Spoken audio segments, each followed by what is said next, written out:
did you move? Just describe what you are wearing. Yeah, yeah. And this is something that just never, of course, even occurred to me before I did this. I had never stopped to wonder, what is all that stuff cops have on their belts?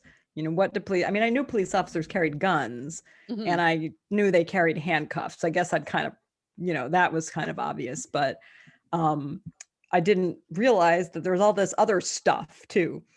So you're wearing a ballistic vest, bulletproof vest in the common parlance, which adds a lot of weight and bulk. You're wearing a radio, a fairly bulky radio. You have a flashlight, a big flashlight. You have pepper spray, which OC spray. It's kind of the law enforcement version of pepper spray. It's a little bit stronger.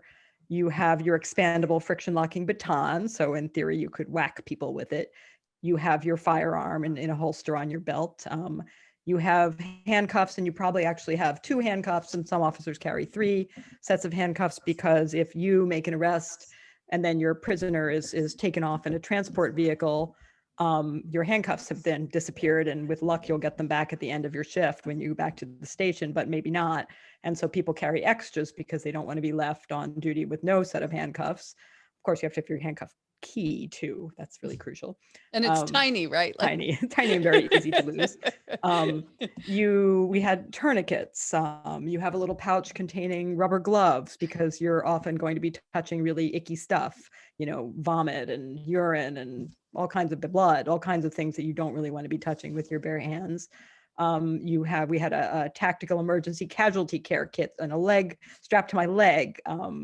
All kinds of stuff. I'm sure I'm forgetting things. Oh, and you had to have your 2 black pens that had to be laid out just so in your pocket as well. And your body worn camera. Don't forget the body worn camera. And at least 2 cell phones, because there was a department issued cell phone, which at least this has gotten better since then. But at that time, the department had decided to save money by not getting cellular service on the cell phones. They only had data.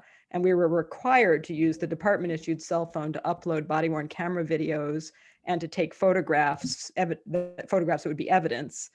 You couldn't use your personal phone for that, but they didn't actually make calls, which meant that if you wanted the ability to make calls, you had to also carry your personal phone.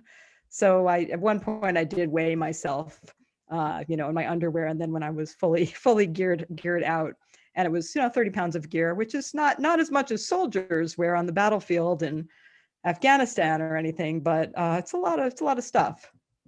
Well, so what you're saying is you weren't like a dead sexy hot chick in a No. It wasn't like one of those Halloween costumes that you would get. No, I know, it's so cruel, right? You watch these cop shows on TV, and the female police Right. officers are kind of svelte, and they've got these kind of cool black uniforms, and they Right. look very sexy and slender.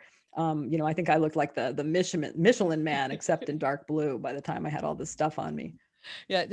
Yes, dear, that outfit really does make you look fat. I think Yeah. Yes, it does. It's especially the ballistic vest will do that for you. It adds about, several inches of bulk all around, not to mention weight.